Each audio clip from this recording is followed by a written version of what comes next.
This is Pet Life Radio. Let's talk pets.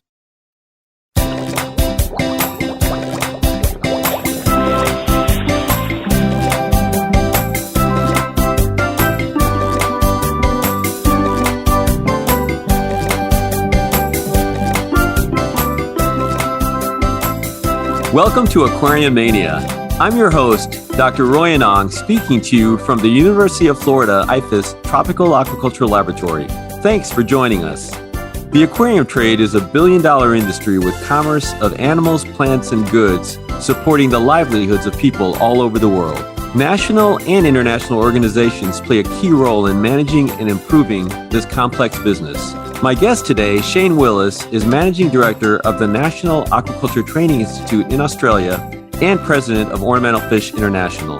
Join us as Shane discusses his journey and provides a global perspective on the complexities, challenges, and the future of the aquarium fish hobby. We'll be right back after these messages. Pets are part of the family. Make sure you can always afford the quality health care they need with Easy Pet Check, a nationwide pet insurance alternative. With Easy Pet Check, you'll save up to 75% on all your pet's health care at any licensed veterinarian in the U.S. Easy Pet Check accepts all dogs and cats regardless of pre-existing conditions. Visit EasyPetCheck.com. That's the letters EasyPetCheck.com. Taking care of your pet can be easy with Easy Pet Check. Let's talk pets on PetLifeRadio.com.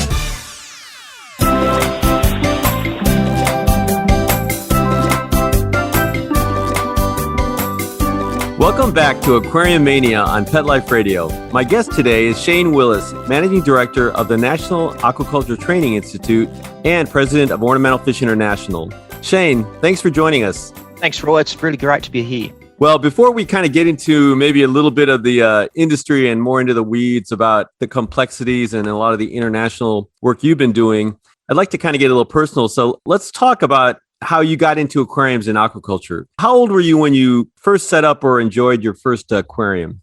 Well, one of my first memories is actually being inside Dad's fish room, probably when I was about 5 years old. So Dad had a fish room, used to breed guppies and bits and pieces. So that's going way back into the mid-70s. Things have changed a lot since then, but yeah, it was sort of what got me into it. I really enjoyed playing around with fish. My first tank was the old steel-framed putty glass tanks. I had guppies. And the guppies back then were just very, very boring, very much like a gambusia, very little colour. The males were nowhere near as pretty as what the females are now. So things have changed a lot. But yeah, it was really interesting back then. So what do you remember about the aquarium hobby just in general, stores where were you exactly in Australia at this time? Well, I grew up in Tasmania, in Launceston. And yeah, I guess things were a lot different to what they are now. The main thing I remember about fish keeping, in the early days was salt and water changes. If there was a problem with the tank, you put salt in it, you had to do a water change. The equipment was really basic. The air pumps back then were like a piston, the little wheels spinning around driving pistons, so not like the modern rubber diaphragm ones today. Heaters used to blow up all the time. Tanks used to leak all the time. So it was hard work, but very, very rewarding. So yeah, it was great. So you've done a lot, obviously, over the years. Let's talk a little bit about your education and your university experiences. I think from your background, you mentioned that you studied aquaculture, and how did you get into that? Well, originally I wanted to train dolphins. At the time, the only marine biology courses were at James Cook University in North Queensland. Basically, I couldn't afford to go to university up there, and the local university in Launceston had just started up an aquaculture course. It was the first one in Australia. So I thought, well, training dolphins, aquaculture, it's kind of the same. So I did that. The idea was I was going to do the aquaculture course and then try and get into the, work at SeaWorld or somewhere in Queensland. But look, as I sort of got into the course, it was really interesting. And obviously, because I've been playing with fish all my life, it grew from there. So I did my degree. I was in the first cohort that did a postgraduate diploma in aquaculture. And I was actually one of the first ones to do a master's by research in Australia in aquaculture as well. So, and while I was doing my master's, I ended up doing a bit of teaching at the university, which was pretty cool. So yeah, it's I was involved there for probably 10 years or so. And yeah, I nearly did a PhD, but not quite. It's funny you mentioned the dolphin turner. When I was growing up, I spent a lot of time with my family in Florida, even though I'm from Chicago, and we did SeaWorld and Miami Sea Aquarium. And yeah, I think I was kind of interested in dolphins before I realized fish are a little more cool. So Well, I think the great thing about fish is there's probably a lot more job opportunities as well. I remember when I was at university, I thought, well, I wanted to do the dolphin training, so let's try and get some work experience at SeaWorld in Surfers Paradise in Queensland. There was a 3.5 year waiting list to get in as a work experience student, so it didn't happen. yeah, that's a very long time. Yep. So let's talk a little bit about some of your work experience. You mentioned that you had been at Aquarium Industries for a while, and I happen to know a colleague of yours, I guess, at the time as well, and he's still there, Josiah Pitt. So can you tell us a little bit about Aquarium Industries? Yeah, actually, Josiah, I gave him his job, so he's a great guy. That's great. Yeah, look, Aquarium Industries, I guess a step back before talk about that is that while I was at university, Dad got interested in fish again. We hadn't sort of had fish tanks at home, and I said to Dad, well, let's set up some tanks and start breeding some fish. And we ended up over the course of 3 or 4 years set up our own fish farm. So I started in the garage at home, and then ended up we had 1,000 square metre warehouse full of tanks. So we were supplying breeding fish for the Australian market. So it was my father and my sister and myself, and we actually had a couple casuals. So I think at one time we were probably the biggest tropical fish farm in Tasmania. And I don't know if you know the geography of Australia, but Tasmania's pretty, it's like down south. It's quite I was going cold. to say it's pretty much in the bottom, yeah. Yeah, so it's not the most likely place you'd breed fish, but we had our warehouse was actually an old meatworks freezer rooms. So it was easy to heat, and it was actually more economical to breed fish there than probably in North Queensland. Our main customer was actually Aquarium Industries. So we dealt with them for maybe 10, 15 years. So I knew the owner quite well. Before you go on, what kind of fish were you breeding at the time? Well, we sort of specialised in South American fish. Our local water was quite soft, so ideally suited to South American. So angelfish, discus, ramaruzi, quite a few corridoras, that sort of thing. So we were probably at one stage producing 70 to 80% of the angelfish and discus sold in Australia, quite a number of years. So, it was quite interesting. But, over the time, we bred a lot of the different gouramis, live bearers, probably 100 or so different species of fish over the time. That's great. But yeah, like with Aquarium Industries, the owner decided to retire. So a new company came in and bought the business. In terms of retirement, the previous owner, he stayed in the business for a little while, but wanted to get out, obviously. I met the new owners and actually had an off-the-cuff conversation with them, and they said, oh, you're the kind of guy we'd like to get to come and work for us. And I was sort of travelling in through Melbourne at the time, and I met with them about a month later and said, all right, so how much is it going to cost for us to get you to come on board? So I went away and thought about it, gave them a number, and they said, yep, when can you start? I thought, damn, I should have asked for another $20,000 or $30,000. But yeah, look, I went there and I sort of took over the role. Well, the role was sort of technical manager, so basically replacing the previous owner in overseeing what was going on, trying to improve the system, doing a lot of the work with liaising with the government, suppliers overseas and all that sort of thing. So it was interesting. So a lot of training and quality assurance type work. And the really great thing was I got to travel overseas a lot. It was just amazing, the opportunity to go and see suppliers all through Asia. So I was sort of traveling in and out of Asia 5-6 times a year, which was a really, really great thing. So you were there, I guess, for about 5 years or so, roughly? Yeah, 5 or 6 years. Yeah. So what made you decide to move on or to switch gears? Well, the company actually got sold. So when I was first there, it was a venture capital company out of Sydney that was running it. New owners took it over, and I took a redundancy after they took it over about 18 months later.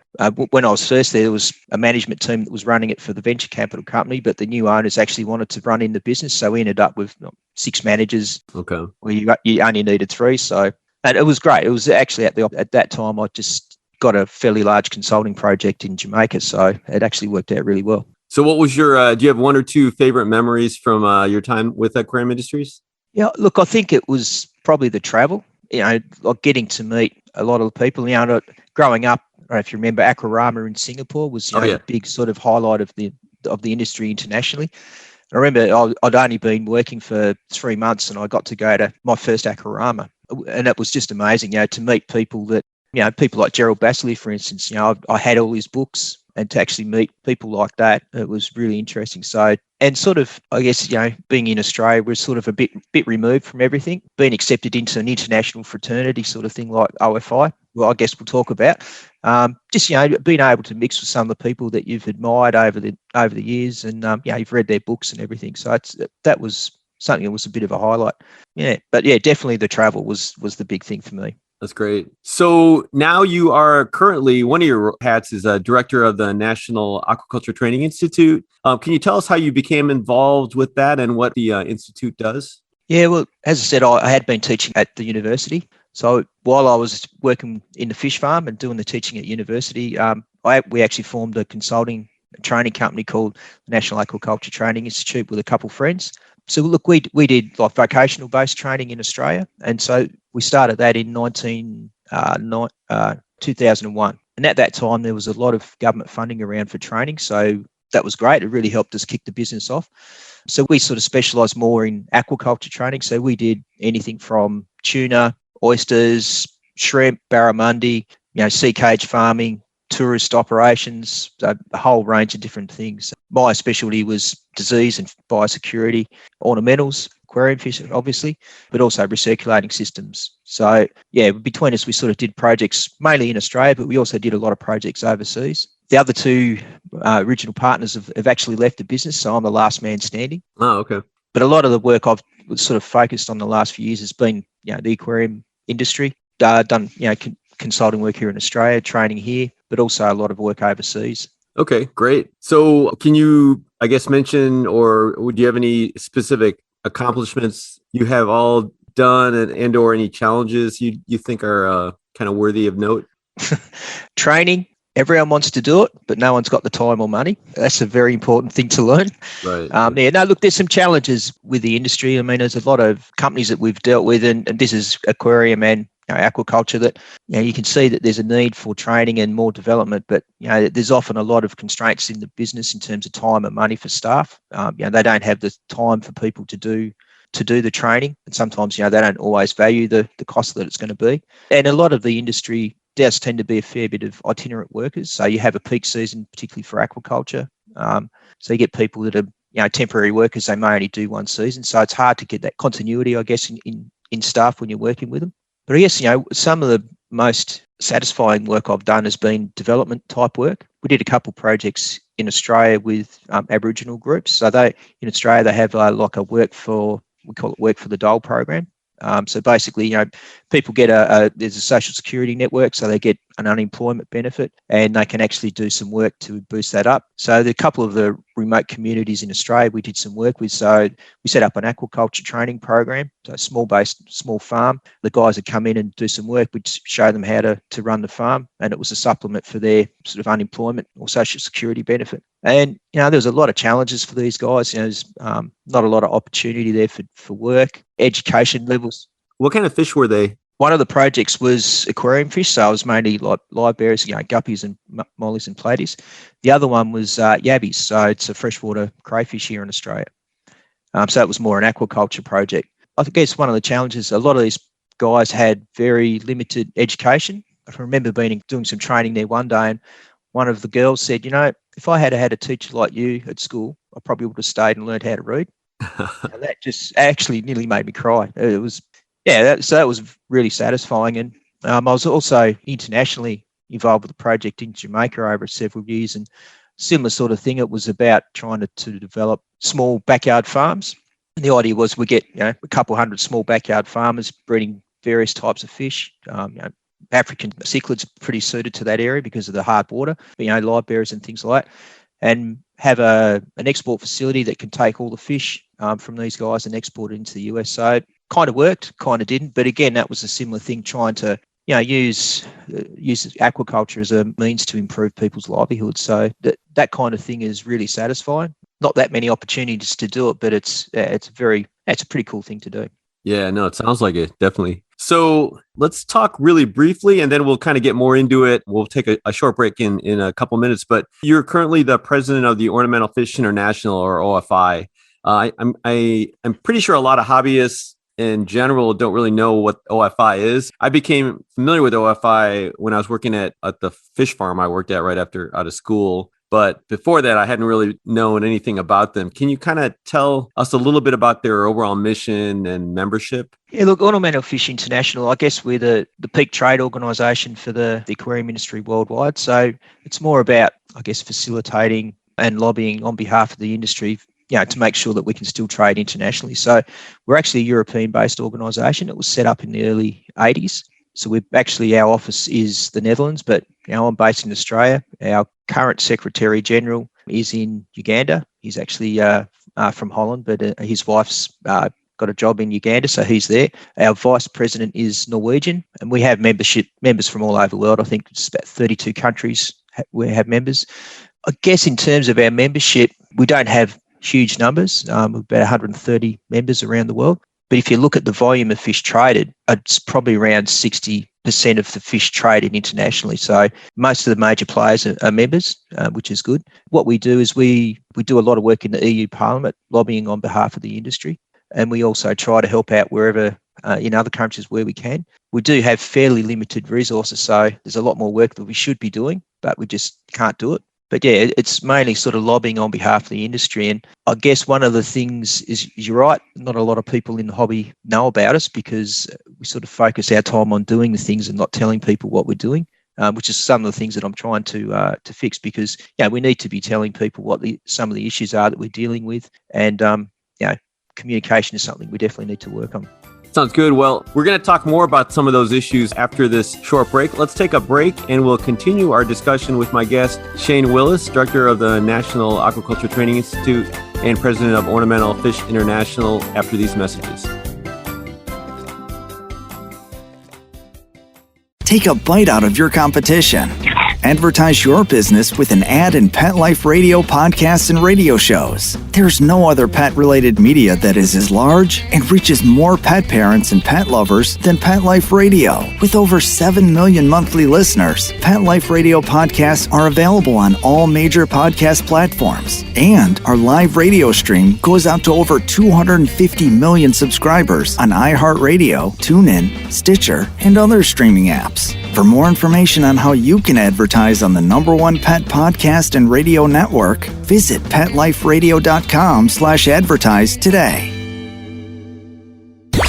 Let's talk pets. Let's talk pets On Pet Life Radio. Pet Life Radio. PetLifeRadio.com.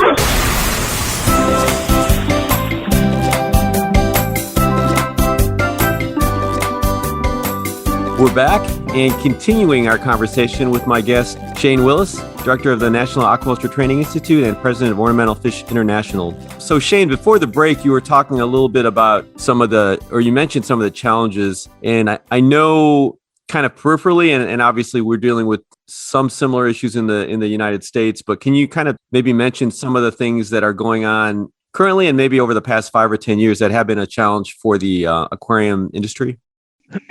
Yeah, look, I think it does vary a bit from country to country.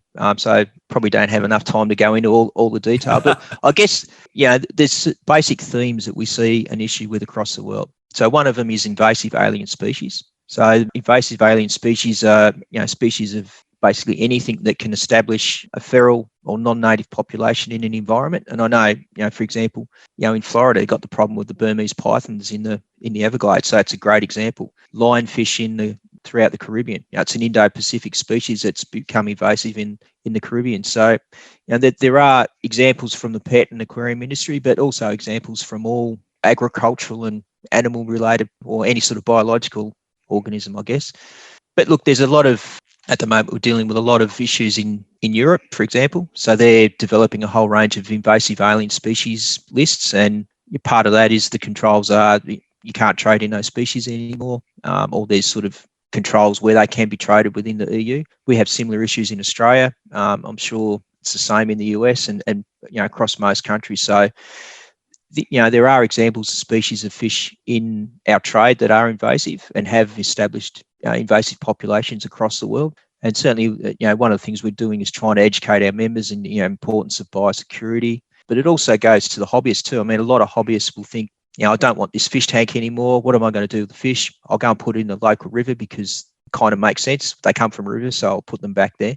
It's not a good idea because that species, if it doesn't come from that environment, could become invasive. It could also transfer disease. So it's not just industry, but it's the hobbyists that we need to educate. So that's sort of one of the big themes.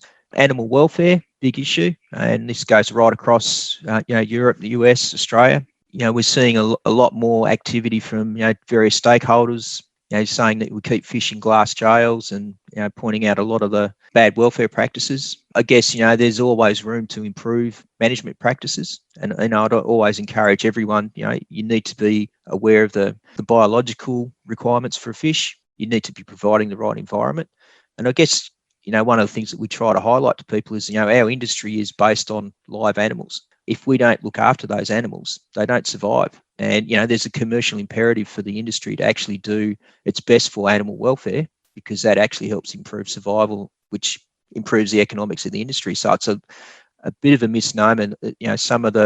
Some stakeholder groups, get information, they twist it. I've seen figures where they say that, 90% of marine fish, for example, die within 12 months of being caught from the environment. It's simply not true. And if it was true, there wouldn't be anyone left in business. No one could survive when you're killing that many animals. So there is a thing. So it's a matter of educating governments, trying to put our voice out there, because unfortunately a lot of these stakeholder groups are very, very well funded, well coordinated, and really good at putting out information, which is not always true. So we have to be there, to help provide some balance from industry as well. Another issue is probably biosecurity. So fish diseases. When fish are traded internationally, there's various health certificates and other sort of information that exporters have to provide the importing countries. So we're seeing a lot more emphasis on that around the world. So there's sort of probably the three key areas that we're looking at the moment, because all of these drive legislation that can change the way we trade. And unfortunately, any changes to legislation normally mean more paperwork and more cost to industry. So that's something that we, where it's warranted, we work with it. But, we want to make sure that any changes that do get put onto industry, practical for industry. So speaking of which, and this has happened, this was obviously a long time ago. I know, and I had a chance to visit actually Aquarium Industries a couple of years ago. What was going on, and what were your thoughts when the decision to kind of do the, 3-week quarantine of the ornamentals for Australia? What did you think of all that, and how was the transition to all that? How did that go? Well, that regulation was actually brought in 1984.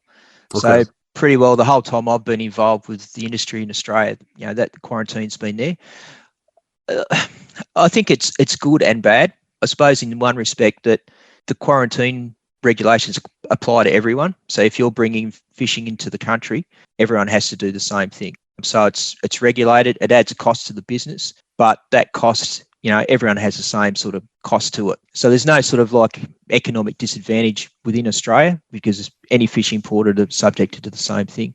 It does significantly add cost to the business or to the price of fish. You double, triple the price of fish because of it. Does it actually improve biosecurity? It does actually help prevent diseases coming into Australia. And because Australia's got such a unique geography, we're isolated, we do have a lot less disease across all sort of fish and livestock. So we have some economic advantages in that, because we can export product anywhere in the world because we don't have a lot of the horrible diseases around the place. So look, it is good, and you need to actually makes you be a better fish keeper. Instead of getting fish in and passing it on and the next person has to deal with the issues, it's really about quality control and assurance and making sure it works properly.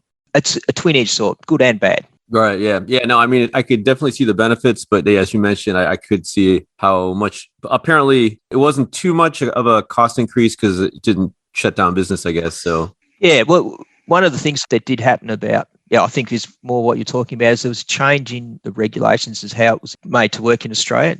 So what happened is there's the new disease is the megalocites virus, which is the one, the dwarf gourami virus.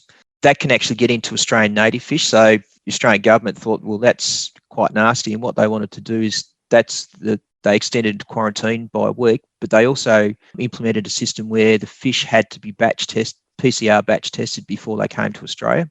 So that actually significantly added to the cost and complexity. A lot of businesses overseas, the Asian suppliers just didn't want to comply. They didn't want to do that. So all of a sudden, you had 40 or 50 exporters shipping to Australia, dropped down to, a half a dozen. So that had a lot of cost implications. A lot of fish species that we used to bring in, we couldn't afford to do anymore. So that did have a pretty big impact. But I guess the other thing too, though, is that the quarantine system has been really good for local breeders. And having been a local breeder myself, if it wasn't for the quarantine system, we would have never become a commercial business, because with the labour costs in that in Australia, you just couldn't compete with the exported price of fish. So having that quarantine period has actually been quite good for local production. Yep, that makes sense. So COVID-19, we haven't talked too much about that. What's your overall, and you sort of have a big picture kind of view in talking with some of the members, all over the world, basically. What did COVID-19 do to the industry? Look, it's had really mixed impact, and again, it kind of depends on where you are. So a couple examples of where it's been really bad. So a lot of the Indo-Pacific islands, Fiji, Vanuatu, places like that, basically had no flights in and out. So there was zero capacity to export fish. Some of the South American, Central American countries were in the same boat. I know Kenya, Nigeria, places like that, they had real struggles getting fish out because there was basically no flights. But I think though, around this time last year, it was looking quite bad, because that was when all the flights were starting to shut down and countries' borders were closing. And it did actually look quite dire there for about a month. But once things sort of started to settle down, we actually seen quite a spike in the industry. Talking to the guys in the US, across Europe, here in Australia, it wasn't unusual for an increase of 30-odd% on the previous year. So that's a pretty significant growth, considering that there was maybe a month to 6 weeks where there wasn't much trade at all in that March, April last year. But this goes for livestock traders, but also for aquarium accessories traders. Like I speaking to one of the major, was probably one of the largest manufacturers of aquarium product a few weeks ago, and he said that they grew by 37% last year, and the only reason they didn't grow by 55% is because they just couldn't manufacture enough product. So that was really good. So I think with the lockdowns that most countries had, people were stuck at home. They wanted something to do, and the aquarium industry sort of has had probably a bit of a resurgence in a lot of areas, because it was something that people could do easily from home. We do hope that sort of sticks, and I guess as most countries, well, not most, some countries like Australia, we're actually quite lucky because we've basically got no COVID in the general public. We only see COVID in people coming back to Australia and they're in quarantine. And sales are still very strong here in Australia. So I'd hope that as other countries recover, that we'll see a similar thing. So I think on a whole, for the industry, it's probably been good. We've seen a growth in popularity, but for some people, they've really, really struggled. And I know, a number of businesses in some of those countries where they've had issues getting exporting fish that, businesses have closed down because of it. So that's really sad. Hopefully some of those businesses can get back on track as flights open up. But that's a big problem. And I guess the other issue in terms of flights has been the increase in freight costs, because there hasn't been as many planes flying around. Freight costs have basically tripled. So it's made it quite hard. Cost of fish has gone up significantly in most places. Well, let's talk a little bit about the upcoming conference, the World Ornamental Aquarium 2021 virtual conference and exhibition, if I said that properly or correctly. That'll do. You're spearheading. Can you tell us, I guess, what your inspiration was for this event and maybe a little bit about it? I guess, with COVID, lots of trade shows have been cancelled, lots of conferences have been cancelled, so there's been very little opportunity to travel. In fact, I was laughing with one of my colleagues the other day, and this is probably the longest I've been in Australia for 15 years without travelling. So, which has been good, but it would be nice to get back overseas again. So I guess, the opportunities to bring the industry together have been pretty limited. There are some trade shows starting to go ahead now, like Interzoo is online, and that's next month in Europe. So that's great to see that going ahead. And hopefully there'll be more, sort of live conferences and trade shows come online this year. But yeah, so I guess the inspiration for this was just to try and get people together. If we're not talking as an industry, it's not a good thing. We need to be communicating. We all have similar issues. We need to be collaborating on those issues and improving things as we go. So, and yeah, I guess the other thing about this event is more trying to bring hobby and industry together. Like, we're hoping to get a lot of visitors, hobbyists to come and visit and have a look, maybe join the conference as well. And, for them to sort of learn a little bit more about where their fish are coming from, because I think that's important too, for people to understand, the whole process and, what goes into getting that fish into a tank in a pet shop, and what you need to be, how you need to be responsible in terms of looking after it at home and, not dumping it in local rivers and things like that. Yeah, no, it's great. So can you maybe describe the format of the event and also, maybe some of the focus areas? Yeah, okay. So it's starting, well, it's actually, the website's live now. So the conference starts on the 12th of May. So we're actually doing it a little bit different. Instead of having a number of speakers go through and do their presentations live or as pre-recorded, on a specific day, we're actually going to have what we call a live panel session, where we'll have a keynote speech. That'll go for about 30 minutes, and then we'll have a panel of people to discuss that theme. Now, behind that, we've also got, I think we've got 22 speakers now that'll have pre-recorded presentations on the website. They're going to be available for the duration of the exhibition, which will be from the 12th of May through to the 5th of June. So people can have a look at, if they're registered as for the conference, they can look at that anytime they like. So rather than have people sit for 2 or 3 days through a whole heap of video, we're actually trying to compact that. We have a short two sessions a day for 2 hours over 3 days. So there's 6 sessions in total. These will also be recorded and made available for people as part of the conference package. And people can look at the pre-recorded presentations at their leisure and to get more information about those specific themes. And we've also got an exhibition part to the program where there's a number of stands for exhibitors. So these are fish exporters, importers, a couple of retailers, some manufacturers. Not as many as we'd like, but it's a first start, so that's good. And there'll also be a live stage. So some of the exhibitors will be doing some presentations after the conference as part of that. We've also just got the Indonesian government on board as a sponsor, so we'll be doing an Indonesian Exporter Day as well as part of that live stage program. So it's a little bit different to a normal sort of conference program. And I think, though, it gives people a bit more flexibility. They don't have to lock in 3 or 4 days where they've got to sit all day, as everything's going to be recorded. If you miss out, you can come back to it at a later date, and it's there for future reference.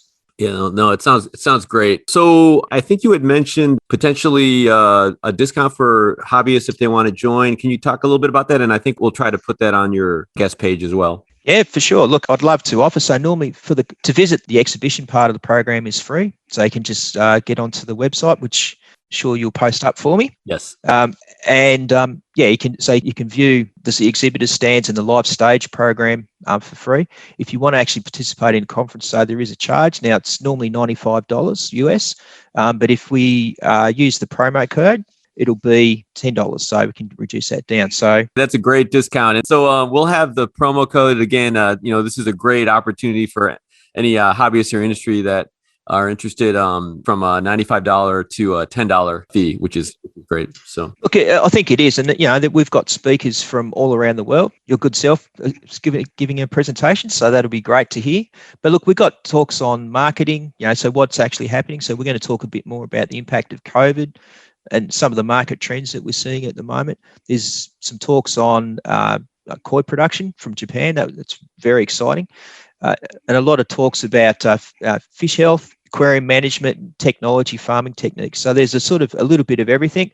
A couple of talks about retailing and live transport as well. So little bits and pieces of everything. We can't do it all in one hit, but we do intend to have a series of these conferences over the next 6 to 8 months. So we'll do a guppy specific event, koi, probably betters, and we're looking to do an Australian specific event as well, and maybe others.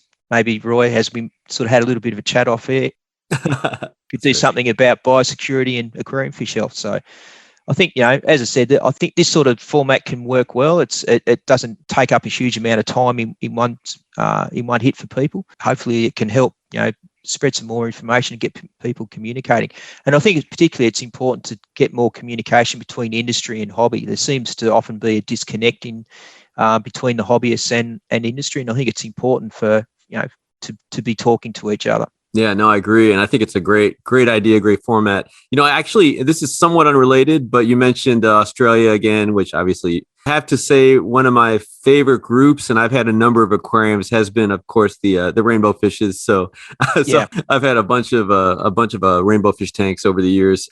But yeah. You ever get to meet Gerald Allen or? Yeah, I've met him a couple times. That's great. I used to actually be a member of ANCFA, which is Australian New Guinea Fishers Association. Sort of lost contact, but yeah, Jerry was there a lot, and there's a lot of guys that have done, some of the older guys are the guys that actually discovered some of these species. Yeah, it was really cool. Actually, we got some of the first praycocks that came into Australia. Oh, nice. Yeah, those became very, very expensive. Yeah, in the US, obviously, First ones we got, there was a batch of 27 came to Australia. So we got most of those and started to breed them. That was, pretty cool. They're amazing fish, really beautiful. No, I agree. So I guess we're about to kind of close up. And again, we will have a lot of the information on that conference on your guest page. But before we do, I wanted to ask you what you thought of the future of the aquarium fish industry would be in maybe the next 5 or 10 years. Any kind of forecasts or thoughts?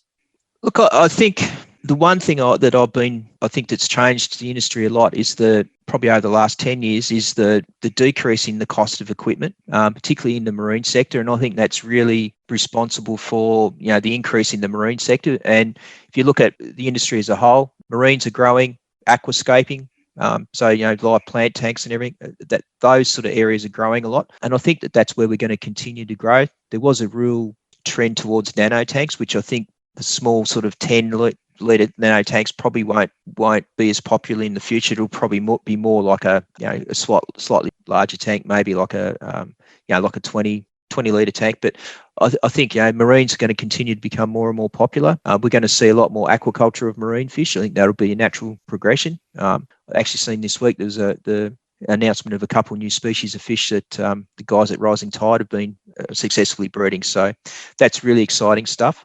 So I think, there'll be changes to that. There'll also be changes to regulation. I think we're going to see a lot more regulation come in nationally for different countries and even international trade. And I think a lot of that will be around the animal welfare, invasive alien species themes that we've talked about. So you may see in some countries that there's restrictions to species that they can deal with. So, there's some of the challenges that we face, but I think I'm actually very hopeful that, over the COVID spike that we've had in the increase in popularity, that'll tend to continue.